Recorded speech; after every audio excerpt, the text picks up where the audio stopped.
Hey, what's up, everybody? So this is the thing. I really don't have time to put up videos about all the things that I want to be covering. But right now we're in this time where like every day there's breaking news that's just earth-shattering and life-altering and that will completely change the course of history, you know. And it's happening so fast. It's like we're just being blitzed with, you know, these agendas left and right, you know. Pretty much everything under the umbrella of Agenda 2030 is just coming at us now on a weekly basis, sometimes a daily basis. And it's more than we can even keep up with. And I'm sure that that's by design. You know, so that by the time something terrible happens tomorrow, you know, and something even worse happens the day after tomorrow, you're going to forget about the terrible thing that happened last week. It's just too much to keep up with. And so the way that I normally make my videos, you know, it takes a lot of time. You know, I mean, I try to present these high quality documentary style videos. And as much as I love to do that, you know, being a married man with 5 kids who's gone at work 11 hours a day, it's just not reasonable or realistic that I could actually cover everything that's going down right now. So this video is pretty much just going to be like, I'm pretty much just going to bombard you with a barrage of video clips, all that pertain to this notion of in the future, you know, or I guess you could say by the year 2030, that you will own nothing and you will be happy about it. And that's a quote from Klaus Schwab, the infamous Klaus Schwab, chairman of the World Economic Forum, you know, also author of The Great Reset. And so I just don't have time to narrate this video because I'm currently working on 2 other movies. And as I just described, I'm a very busy man. And so I hope that you guys will still appreciate the information and content of this video. And moving forward, I'm probably going to be putting up more videos in this style that I can just kind of throw together, you know, as I work on the more elaborate videos and documentary series in the background. So without further ado, I'm about to roll these clips. And you just listen to what these people are actually talking about, you know, because this is the introduction to our future, you know, one where our controllers promise us that we will own nothing and we will be happy about it.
Imagine a world where the richer you are, the less you own.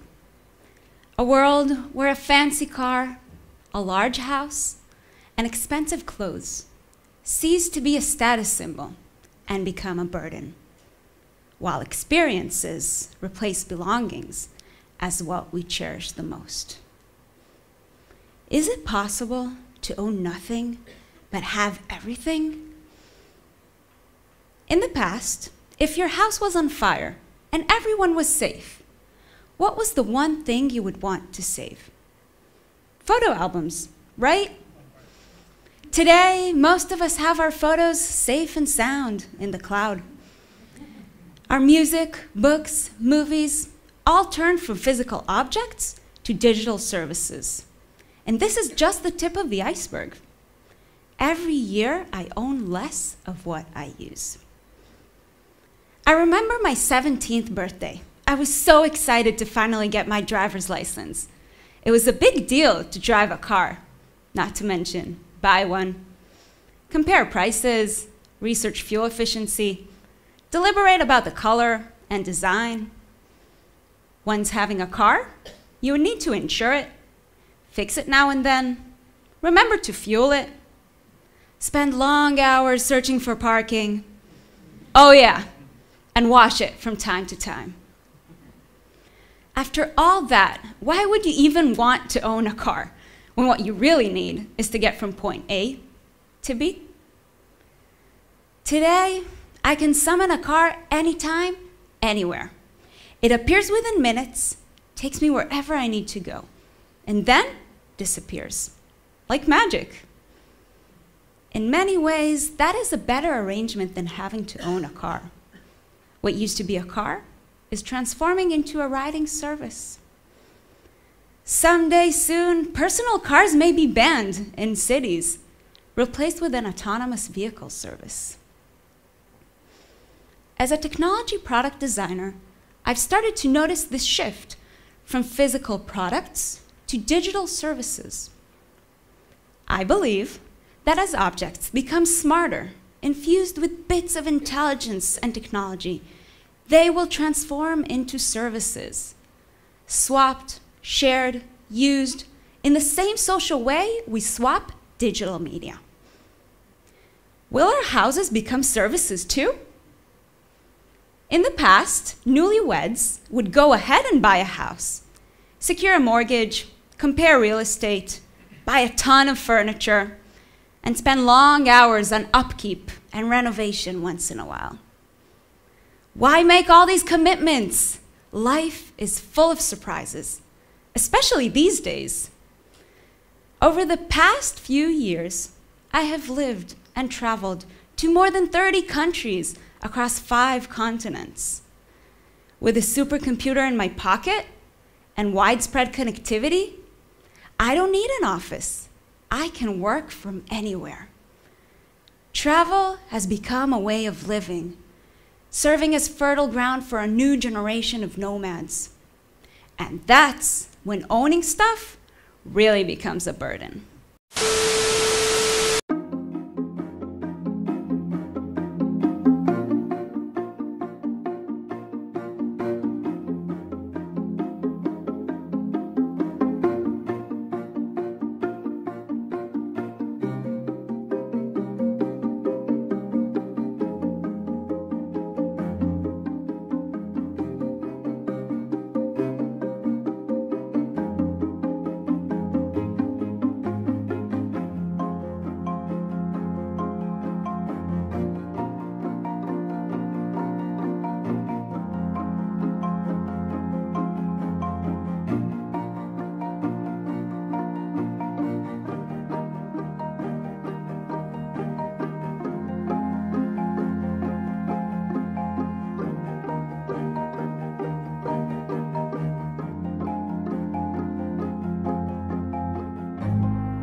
This pandemic has provided an opportunity for a reset.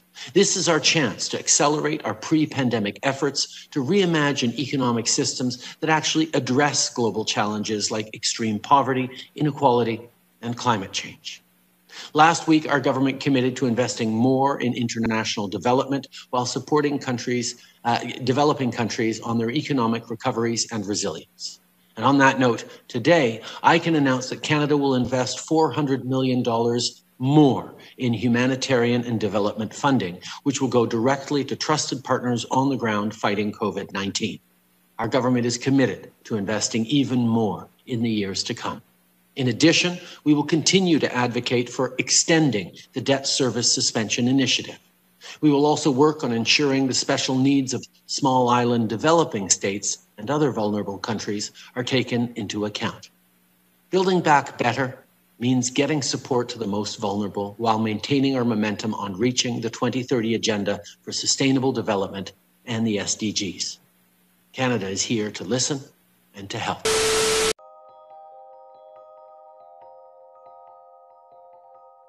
Now is the historical moment, the time, not only to fight severe virus, but to shape the system. We have a unique but rapidly shrinking window of opportunity to learn lessons and reset ourselves on a more sustainable path. It is an opportunity we have never had before and may never have again. So we must use all the levers we have at our disposal, knowing that each and every one of us has a vital role to play. Now is the time to think what history would say about this crisis. And now is the time for all of us to define our own role. What is it that would make it so that history would look at this crisis as the great opportunity for reset? The Great Reset is a welcome recognition that this human tragedy must be a wake-up call. It is imperative that we reimagine, rebuild, redesign, reinvigorate, and rebalance our world. Rebalancing investment, harnessing science and technology, and advancing the transition to net zero emissions, all elements of the Great Reset, are fundamental to building the future we need. The world's problems fit on three sides of a triangle. It's one versus many, man versus nature, and the unfortunate foundation is long-term versus short-term. We had already income inequality that was fueling income, race, gender inequality. We have a climate emergency, which we can't walk away from. There's no doubt that the very survival of the human race requires us to act.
This Great Reset is as serious and as dangerous a threat to our prosperity, to your prosperity and your freedom, as we have faced in decades, with these powerful bodies, including the World Economic Forum, the United Nations, the International Monetary Fund, and even Prince Charles boasting, yes, boasting that within a few short years, yes, their words, you will own nothing and you will be happy.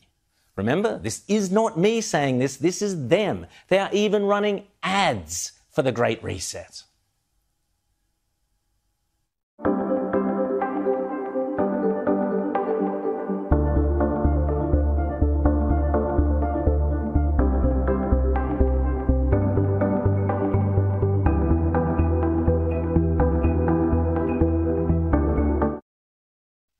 A handful of countries will dominate. I wonder which ones they might be. A terrifying coalition of big business, big tech, and left-wing totalitarians are so confident and so brazen. I mean, they just stole the US election, so I guess they're feeling pretty chuffed with themselves, that they are now promising you will own nothing and you will be happy. What they should have added is, and we, the very rich, will own everything and be even happier. Please explain to Canadian youth who are looking for a good future how modern monetary theory is going to help them get those jobs of the future, and how by 2030, when they own nothing, they'll be really happy. The honourable member for Carleton. Welcome to the year 2030. Welcome to my city, or should I say, our city. I don't own anything. I don't own a car. I don't own a house. I don't own any appliances or any clothes. It might seem odd to you, but it makes perfect sense for us in this city. Everything you considered a product has now become a service. We have access to transportation, accommodation, food, and all the things we need in our daily lives. One by one, all these things became free, so it ended up not making sense for us to own much. First, communication became digitized and free to everyone. Then, when clean energy became free, things started to move quickly. Transportation dropped dramatically in price. It made no sense for us to own cars anymore, because we could call a driverless vehicle or a flying car for longer journeys within minutes. We started transporting ourselves in a much more organized and coordinated way when public transport became easier, quicker and more convenient than the car. Now I can hardly believe that we accepted congestion and traffic jams, not to mention the air pollution from combustion engines. What were we thinking? Sometimes I use my bike when I go to see some of my friends. I enjoy the exercise and the ride. It kind of gets the soul to come along on the journey. Funny how some things never seem to lose their excitement: walking, biking, cooking, drawing and growing plants. It makes perfect sense and reminds us of how our culture emerged out of a close relationship with nature. In our city we don't pay any rent, because someone else is using our free space whenever we do not need it. My living room is used for business meetings when I am not there. Once in a while, I will choose to cook for myself. It is easy, the necessary kitchen equipment is delivered at my door within minutes. Since transport became free, we stopped having all those things stuffed into our home. Why keep a pasta maker and a crepe cooker crammed into our cupboards? We can just order them when we need them. This also made the breakthrough of the circular economy easier. When products are turned into services, no one has an interest in things with a short lifespan. Everything is designed for durability, repairability and recyclability. The materials are flowing more quickly in our economy and can be transformed to new products pretty easily. Environmental problems seem far away, since we only use clean energy and clean production methods. The air is clean, the water is clean, and nobody would dare to touch the protected areas of nature because they constitute such value to our well-being. In the cities we have plenty of green space and plants and trees all over. I still do not understand why in the past we filled all free spots in the city with concrete. Shopping? I can't really remember what that is. For most of us, it has been turned into choosing things to use. Sometimes I find this fun, and sometimes I just want the algorithm to do it for me. The sustainability theme has been right through the pandemic? No, I would see even a chance to accelerate, let's say, our transition into a green economy, because people probably recognize that we have to become more resilient. We have now the experience of one crisis. The environmental crisis, the climate crisis could be a much bigger one. Are you ready for climate lockdowns? What, you think I'm making that up? Avoiding a Climate Lockdown by the WBCSD, that rolls off the tongue. That stands for the World Business Council for Sustainable Development. 3M, Apple, Bloomberg, BMW, Chevron, BP, Dow, DuPont, Google, IBM, IKEA, Kellogg's, Nestle, Procter & Gamble, it just keeps going. This was published way back in October 2020, so it's not even a new thing. They say in the near future, the world may need to resort to lockdowns again, this time to tackle a climate emergency. Wait, how could the climate create an emergency that we need a lockdown to solve? Who cares? They say under a climate lockdown, governments would limit private vehicle use, ban the consumption of red meat, and impose extreme energy-saving measures. Fossil fuel companies would have to stop drilling. To avoid such a scenario, we have to overhaul economics and do capitalism differently. See, in this article, they explain how the three crises, the health crisis, the economic crisis, and the environmental crisis, are all interconnected by the Anthropocene, which they call a disease. Yes, the disease of the Anthropocene. That's from the U.S. National Library of Medicine and National Institute of Health. What is the Anthropocene? Well, it's humanity. Anthropocene literally means the world as controlled by humanity. So what they're saying is humans are a disease that needs to be wiped out. And here we go again with that green transformation. I've been telling you guys for a long time that the Green Rider from Revelation is about world population reduction. That's the solution. That's what we're seeing now. See, a climate lockdown is just the ultimate unlimited bailout system for giant corporations. And these corporations are saying, instead of bailing us out constantly, let's just reinvent capitalism so that we can never lose. Let's force people with biometrics and a prison planet to just do whatever we want.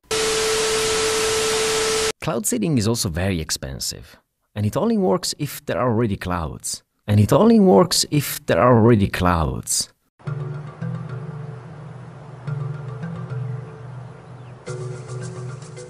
The first thing they installed was a huge loudspeaker, through which they played white noise to simulate the sound of a rocket.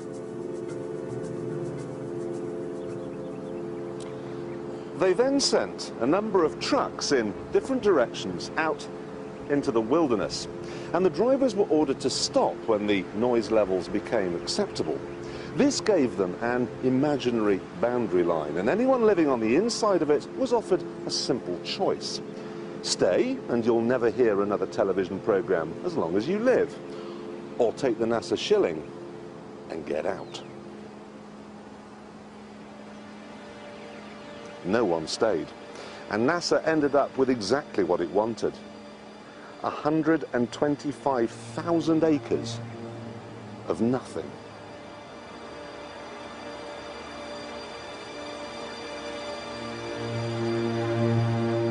They even had to move 5 cemeteries, because the noise they were planning on making would wake the dead.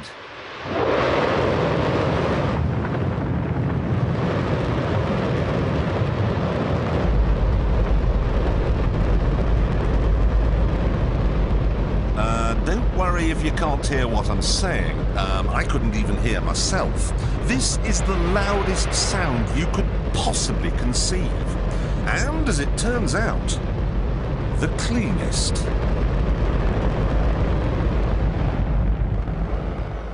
Now, the most amazing thing is that that cloud up there which was generated by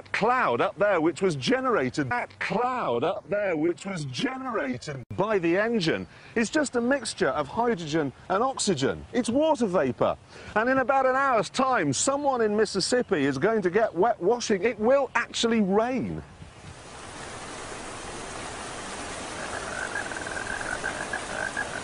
I told you!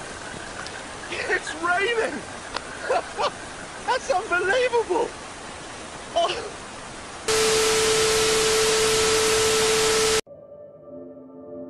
We have an incredible opportunity to create entirely new sustainable industries, investing in nature as the true engine of our economy. The current global crisis has disrupted every aspect of our lives, but it has also presented us with an extraordinary opportunity, a chance to reset and accelerate efforts to improve the state of our world. Changing our current trajectory will require bold and imaginative action, together with determination and decisive leadership. In order to secure our future and to prosper, we need to evolve our economic model, putting people and planet at the heart of global value creation. If there is one critical lesson we have to learn from this crisis, we need to put nature at the heart of how we operate. We are on the verge of catalytic breakthroughs that will alter our view of what is possible and profitable within the framework of a sustainable future. We need nothing short of a paradigm shift, one that inspires action at revolutionary levels and pace. We simply cannot waste any more time. The only limit is our willingness to act.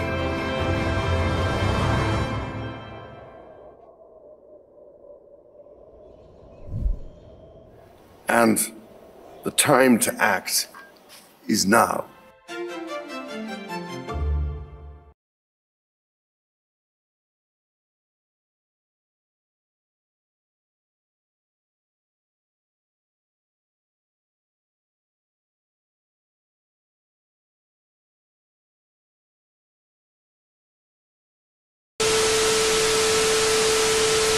The CDC has just said you can't force someone to pay rent. You can't evict anybody. They don't have any statutory authority. They're a public health agency that makes recommendations. That is their mandate. And now they have basically said to middle and upper middle class Americans, we don't care if you go broke. And oh, by the way, You people who own that property still must pay the debt to the banks. So the banks aren't bearing any of the burden. It's just average middle-class Americans that this administration is sitting by and letting it be destroyed. This is so unconstitutional, and I'm calling on all property owners to band together and launch a massive lawsuit against the CDC for assuming constitutional power that they are not granted. This is not unconstitutional. It's anti-constitutional. This is communist. The government has just taken control through the CDC. Now, they're not part of the government. They're a private public health agency. They're quasi-federal because they're given some federal authority over health. But as I said, they can't make mandates. They can only make recommendations. Now, see, the FDA can determine what medicines get to market, what gets approved. That's federal power. The CDC possesses no such power. They have no authority to do this. And they need to be sued into oblivion. This is beyond outrageous. This is just a flat power grab of all private property. Do you know when the man from the World Economic Forum, Klaus Schwab, said, and he was, ha, ha, ha, ha, you'll own nothing and you'll love it. Do you remember that? And that made the circles in both the Marxist media and our media. Can you tell me, was that a correct statement? Is that what we're seeing here? I think it is. Do not let this stand, America. Do not let this stand. COVID-19 is one of the biggest crises of our time. It has impacted every single one of us, shaken our social systems, and disrupted every sector of our economies. The automation of work, combined with a global recession, led workers to lose their jobs at an accelerated pace compared to previous years. And this trend is expected to continue.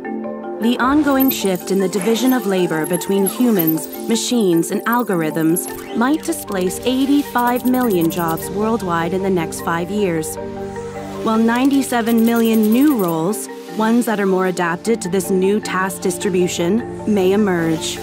By 2025, companies expect to displace roughly 6% of their total workforce. 1 in 2 workers will need reskilling, and those remaining in their current roles will need to update 40% of their skill set to adapt to the changing labor market. There is a way to collectively benefit from these challenging times. Decades of research have shown that the most valuable asset of any economy or company is its human capital. Around the globe, companies are already experiencing a shortage in relevant skills for future roles and are investing in reskilling and upskilling their workforce. By 2025, organizations say they will train over 70% of their employees to ensure they can smoothly transition into the jobs of tomorrow. These include DevOps engineers, artificial intelligence specialists, digital marketing managers, talent acquisition specialists, and customer success specialists. It will take on average between 2 weeks and 5 months for workers to pick up new skills, allowing them to move into these new roles. But data shows they won't need to have the perfect skill set to start transitioning. While 2/3 of employers expect to get a return on investment in employees' reskilling programs within just 1 year, governments will also need to step in to update and fund education and training systems and to ensure displaced workers have adequate safety nets. With purposeful leadership and collaboration, we can turn this global crisis into a unique opportunity to transition into a future of jobs that is inclusive, fair, and sustainable.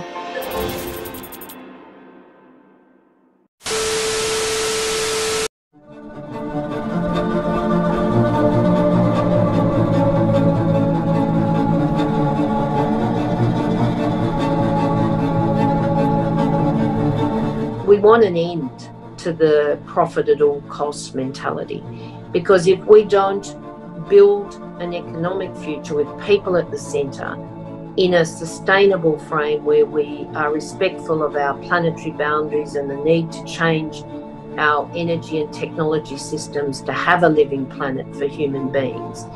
The world could fund it right now, and yet 70% of the world's people have no social protection. That's respectful of public services and not simply trying to make profit of them. I believe it is very important for countries to recognize that, you know, there are some essential services that need to be provided in terms of healthcare, in terms of education, in terms of good governance, in terms of social safety, that, you know, cannot be compromised on. This is a virus that doesn't respect borders. It crosses borders, and as long as it is in full strength in any part of the world, it's affecting everybody else.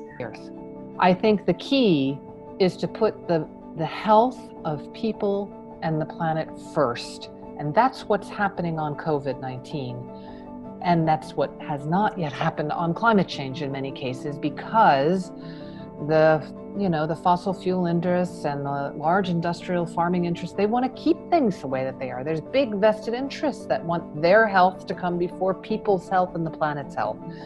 And what we're learning from this crisis and pandemic is it is possible to switch it.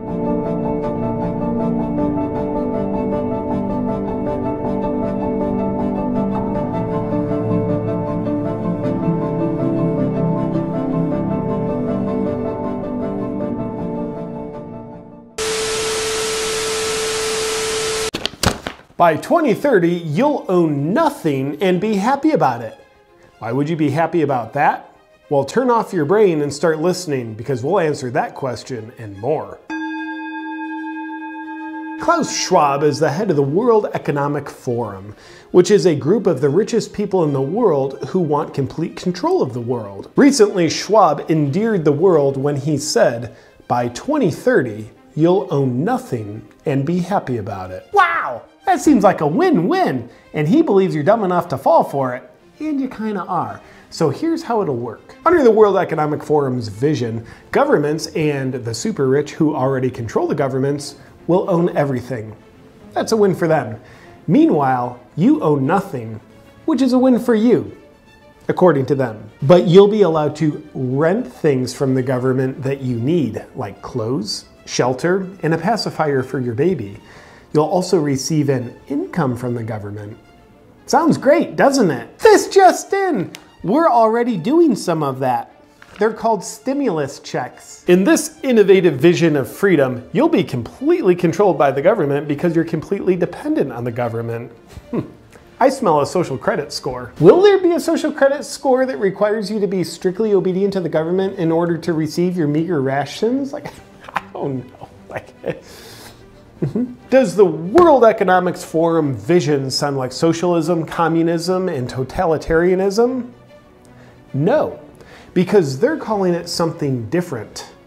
The Great Reset, actually. First, let's be clear. For all of human history, socialism, communism, and totalitarianism has always worked swimmingly. It's never created super oppressed and abused people. 100% of the time, it's never done that. That's why you've always seen people from capitalist countries like the US risking their lives to flee to communist countries like Cuba. Or at least what the US used to be. And still is. Kinda. But if socialism, communism, and totalitarianism is so great, and indeed it is, why are some slightly skeptical about Klaus Schwab's agenda? Well, that question sounds like hate speech, so we'll gladly censor any attempt to even ask it.